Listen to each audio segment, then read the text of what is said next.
Coffee எடு. என்ன விஷயமா என்ன வர சொன்னீங்க சார்? நான் உங்களுக்கு என்ன பண்ணணும்? பள்ளி பேர்ல இருக்கிற சொத்தெல்லாம் பிரிச்சு தரணும்னு என் பிள்ளைங்க எனக்கு நோட்டீஸ் அனுப்பியிருக்காங்க. கேள்விப்பட்டேன் சார். அவங்கள நினைச்சு சிரிக்கிறதா அழறதான்னு தெரியல எனக்கு. குளமே அவங்களுக்கு தான் சொந்தம். அதை புரிஞ்சிக்காம குடிக்கிறதுக்கு ஒரு பாட்டில் தண்ணி கொடுத்தா போதுங்கிறாங்க. இந்த டெங்கு சிக்கன் குனியா மாதிரி அவங்களே இப்போ சிவனேசன் ஃபீவர் பிடிச்சி ஆட்டிட்டு இருக்கு.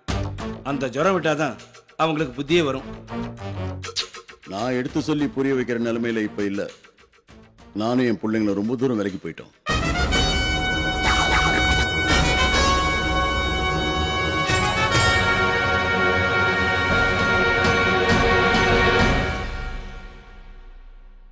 நாங்க ஒருத்தர் பாத்துக்கிறப்போ பிரச்சனை மேல மேல வளருதே தவிர சரியா வர மாதிரி தெரியல.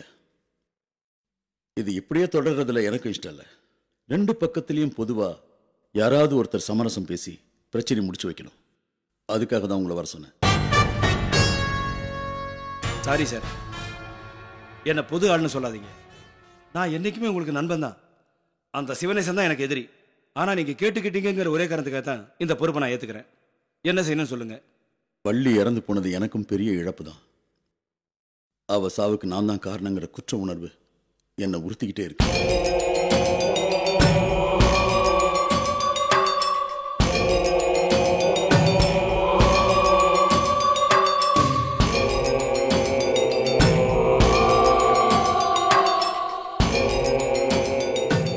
பிள்ளைங்களுக்கு சொத்தை பிரிச்சு கொடுக்கணும்னு தான் வள்ளியோட ஆசையா இருந்தது. அந்த ஆசையை நிறைவேற்றி வைக்கிறது மூலமா ஓரளவுக்கு நான் செஞ்ச தப்புக்கு பிராயச்சித்தம் பண்ண முடியும்னு நினைக்கிறேன்.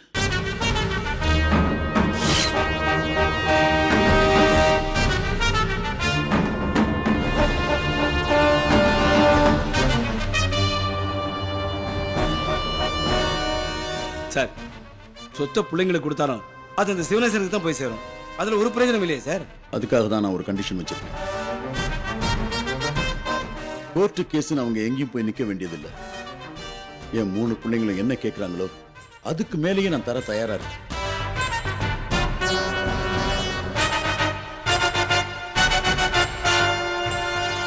அவங்க செய்ய வேண்டியதெல்லாம் ஒன்னே ஒண்ணு.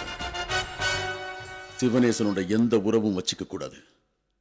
அவனை மொத்தமா தூக்கி எறிஞ்சிடணும்.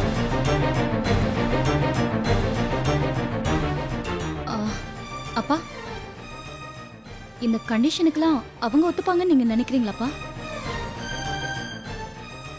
நான் இந்த அளவுக்கு இறங்கி வரும்போது அவங்க எனக்காக இதை கூட செய்யக்கூடாதாமா?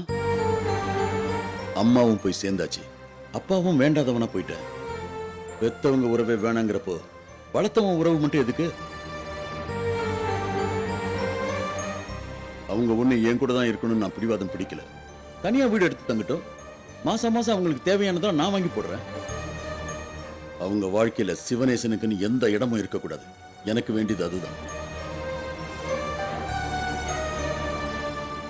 கவலையே படாதீங்க டிஎம் சார்.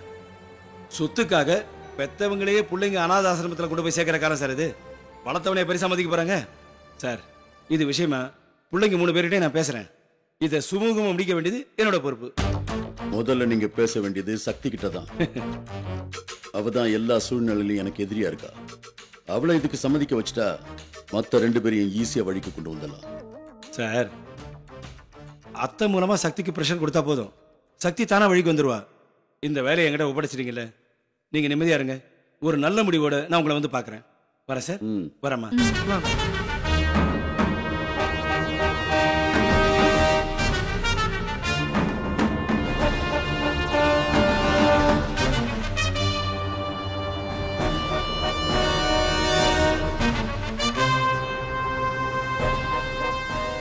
ஏய், இங்க வாடி. ஏண்டி, உங்க அப்பா செய்யறதுல உனக்கு சரின்னு படுதா? போற போக்க பார்த்தா எல்லா சொத்தையும் அவங்களுக்கு தூக்கி கொடுத்துட்டு நம்மள தட்டு தூக்க வச்சுடுவாரு போல இருக்கே. மா, நீ நல்லவளா இல்ல கெட்டவளா? ஏண்டி இப்படி கேக்குற? இல்ல, அன்னைக்கு நம்ம சொத்து கூட வேண்டாம், நிம்மதியும் சந்தோஷமும் போதும் அப்படின்னு சொன்னேன். இன்னைக்கு அப்பா சொத்தை கொடுத்துருவாரோன்னு நினைச்சு ஃபீல் பண்ற. ஒண்ணு கருப்பா இருக்கணும் இல்ல வெள்ளையா இருக்கணும். ரெண்டுத்திலயும் மாறி மாறி இருந்து என்ன குழப்பாத. ஏய், என்னடி பேசுற? நான் ஒரு சராசரி மனுஷி. சொத்தை கொடுக்க முடியாதுன்னு சொல்ல போய் தானே எல்லா பிரச்சனையும் வந்துச்சு. அதனால தானே நீ எல்லார்கிட்டயும் அடி வாங்கிட்டு இருக்க. அந்த வேதனையில தான் நான் அப்படி சொன்னேன். அதுக்காக ஒண்ணுமே இல்லாம நம்ம வெறும் கையோட நிக்க முடியுமா? வாழ்க்கையில நம்மளும் இந்த வசதியெல்லாம் அனுபவிக்க வேண்டாமா? கண்டிப்பா அனுபவிப்போமா. இது எதுவுமே நம்ம கையை விட்டு போகாது. உங்க அப்பா தான் எல்லாத்தையும் கொடுக்க ரெடி ஆயிட்டாரே. ஆனா அது ஒரு பிள்ளைங்க வாங்க தயாரா இல்லையே. அது எப்படி நீயே முடிவு பண்ற? அப்பாதான் ஒரு கண்டிஷன் போட்டிருக்காரே, பூட்ட பூட்டி சாவியை கடல்ல தூக்கி போட்ட மாதிரி. எந்த காலத்திலயுமே சிவனேசனா அவங்க 3 பேருமே விட்டு கொடுக்க மாட்டாங்க. சோ காம்ப்ரமைஸ் ஆகி போறதுக்கு சான்ஸே இல்ல. அப்படின்னா கோர்ட்ல போய் தானே நிக்கணும். அங்கேயும் அவங்களுக்கு சாதகமா தான் தீர்ப்பு வரும்னு வக்கீல் கூட சொன்னாரே. அப்பவும் இதே நிலைமை தானே. மா, இந்த விஷயம் கோர்ட்டுக்கும் போக கூடாது, சமாதானமும் ஆகி போக கூடாது. அப்பதான் இந்த சொத்தெல்லாம் நாம ஆண்டு அனுபவிக்க முடியும். நீ சொல்றத கேட்டா எனக்கு தலையே சுத்துதுடி. என்னதான் பண்ணலான் இருக்க? என் பிளான நான் ஏற்கனவே ஒர்க் அவுட் பண்ண ஆரம்பிச்சாச்சுமா. இப்ப இருக்கிற இதே சந்தோஷத்தோட நீயும் நானும் இருக்கணும். அதானே உனக்கு வேணும். அது நிச்சயமா நடக்கும்.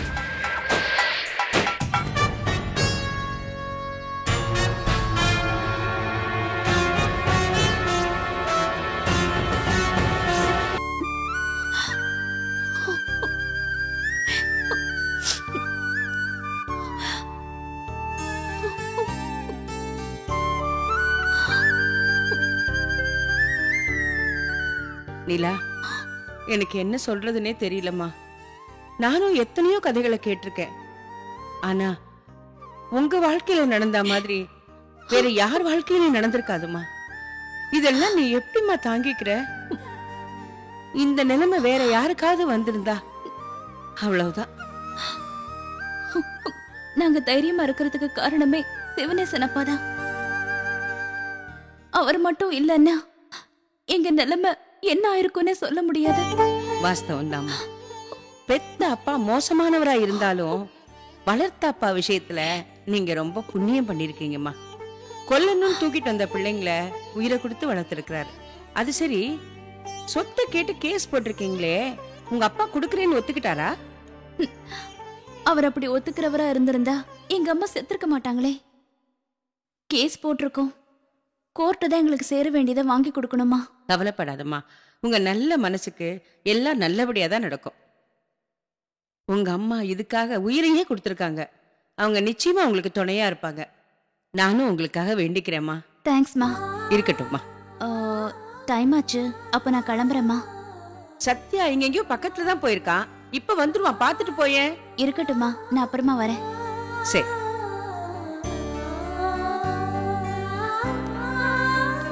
பிரீத்தி, என்ன ஆண்டி?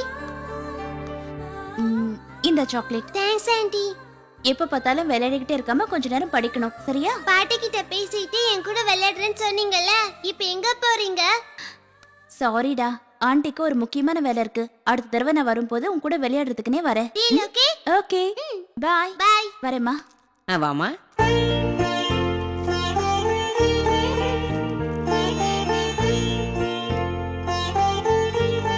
பிரீத்தி, என்ன பாட்டி? பாட்டி போய் துணி துவைச்சிட்டு வரேன். நீ இங்கே விளையாடிட்டு இருக்கியா? ம்.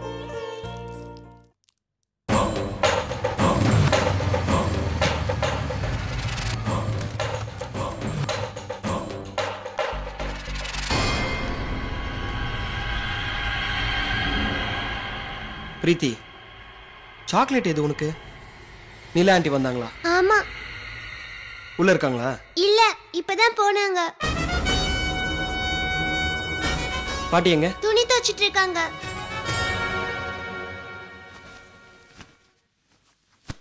மா, நிலா வந்திருந்தாங்களா? ஆமாப்பா, ஏதோ முக்கியமான வேலை இருக்குன்னு உடனே கிளம்பி போயிட்டா. அப்படியா? சரி, நான் ஃபோன் பண்ணி பேசுறேன். சத்யா, ஒரு நிமிஷம் இருப்பா. என்னம்மா? நிலா குடும்பத்துல நடந்த பிரச்சனையை பத்தி நம்ம ரொம்ப சாதாரணமா நினைச்சிட்டோம். இன்னைக்கு தான்ப்பா அவ கதையை முழுசா கேட்டேன். இப்படிலாம் கூட நிஜ வாழ்க்கையில நடக்குமான்னு என்னால நம்பவே முடியலப்பா. கோட்டீஸ்வரனுக்கு மகளா பிறந்தும் ரொம்ப கஷ்டத்தை அனுபவிச்சுட்டாப்பா. என்னம்மா சொல்ற? நிலா கோடீஸ்வரம் வீட்டு பொண்ணா? ஆமாண்டா, அவ சொன்னதை நான் உனக்கு அப்படியே சொல்றேன். அப்பதான் உனக்கு எல்லாம் புரியும்.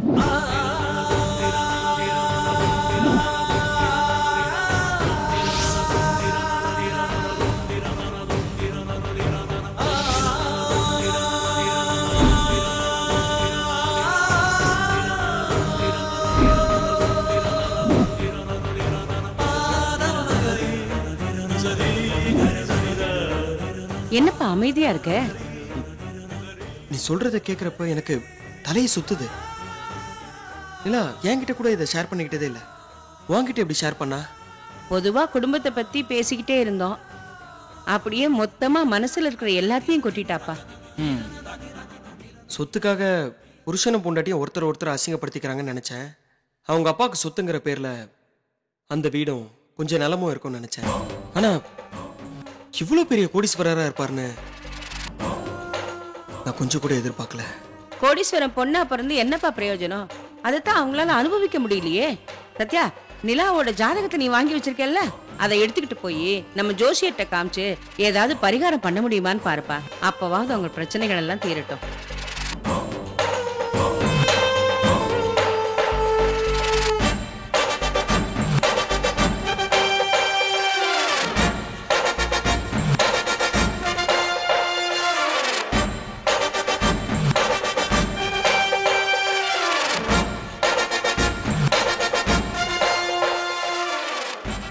நிலாவை கல்யாணம் பண்ணிக்கிட்டா நாமளே கோடீஸ்வரனா இருக்கலாம். வெறும் 25 லட்சம் ரூபாய் பணத்துக்காக எதுக்கு சண்முகராஜன் கிட்ட போய் அவளை கை மாத்தி விடணும்? எவ்வளவு சீக்கிரம் முடியுமோ அவ்வளவு சீக்கிரம் அவன் மனசுல இடம் பிடிச்சு அவளை கல்யாணம் பண்ணிக்கணும். பண்றேன். இனிமே நீ கோடீஸ்வரன் தான். உனக்கு என்ன கவலை?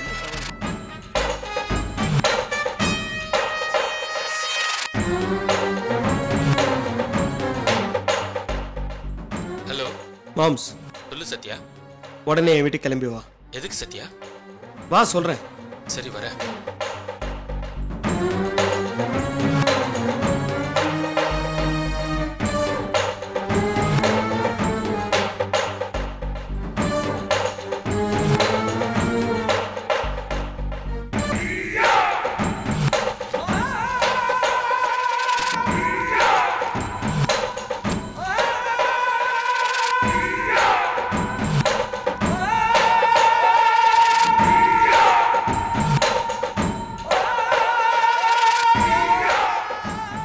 என்ன சத்யா உடனே வர சொன்ன? நிலவை அதுக்குள்ள பேசி கரெக்ட் பண்ணிட்டியா?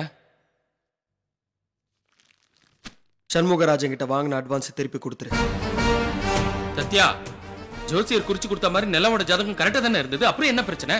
அதே ஜாதகத்துல இந்த சத்யா தான் அந்த நிலாவை கல்யாணம் பண்ணிக்கணும்னு குறிச்சிருக்கேன். அதுக்கு என்ன பண்றது? ஏய், 25 லட்சம் ரூபாய் பிசினஸ். இதை விட்டா மறுபடியும் கிடைக்காது. அவசரப்படாத, யோசிச்சு பாரு. மாம்சே, அந்த நிலாவை நான் விரும்புறேன். எத்தனை நாளைக்கு தான் உன் கூட சேர்த்து கெட்டவனாவே இருக்கிறது? நல்லவனா மாற வேணாமா? என்னாச்சு சத்யா உனக்கு? கல்யாணம் நல்லவன்னு நமக்கு சம்பந்தமே இல்லாத வார்த்தையெல்லாம் பேசுற. தாத்தாம் வேதம் ஓதுறத கூட நம்பலாம், ஆனா சத்யா வேதம் ஓதுறத எப்படி நம்புறது? என்ன மாம்சே, நிஜமாவே நான் நல்லவனா தெரிஞ்சிட்டா கூட நம்ப மாட்டேன் போல இருக்கேன். எப்படி நம்புறது? நீயும் நானும் சூழ்நிலைக்காக அயோக்கியனா மாறினவங்க இல்ல, பிராடுத்தனம் பண்றதுக்காகவே பிறந்தவனுங்க. கதை சொல்றதை விட்டுட்டு உண்மையான காரணத்தை சொல்லு. ஆரம்பத்தில் அந்த நிலாவை நானும் மற்ற பொண்ணுங்க மாதிரி தான் நினைச்சேன். பழக தான் அவளுடைய உண்மையான கேரக்டர் எனக்கு புரிய ஆரம்பிச்சது. அவளை மாதிரி ஒரு நல்ல பொண்ணு கிடைக்கிறது எவ்வளவு கஷ்டம் தெரியுமா? அதான் அவளே கல்யாணம் பண்ணிக்கிட்டு குழந்தை குட்டின்னு செட்டில் ஆயிரலான்னு இருக்கேன். இதெல்லாம் எனக்கு சரிப்பட்டு வரல சத்யா. சண்முகராஜ் கிட்ட அட்வான்ஸ் வாங்கறதுக்கு முன்ன இந்த புத்தி வந்திருக்கணும். அவர்கிட்ட ஜாதகத்தை காட்டி அட்வான்ஸும் வாங்கியாச்சு. அவர் இப்ப பொண்ணு எங்கன்னு கேட்டா நான் என்ன பதில் சொல்றது? இதே மாதிரி ஜாதகத்துல வேற ஒரு பொண்ணு கிடைக்காதானே? ட்ரை பண்ணு. நீ என்ன சொன்னாலும் சண்முகராஜன் இதை ஒத்துக்க மாட்டாரு, கடுப்பாயிடுவாரு. அவரை மாதிரி பெரிய மனுஷனை பகைச்சுக்கிறது தப்பு. பணபலம், ஆள் பலம், அதிகார பலம் எல்லாமே அவர்கிட்ட இருக்கு. சொன்னபடி நம்ம நடந்துக்கல, நம்மள இருக்கிற இடம் தெரியாம அழிச்சிடுவாரு.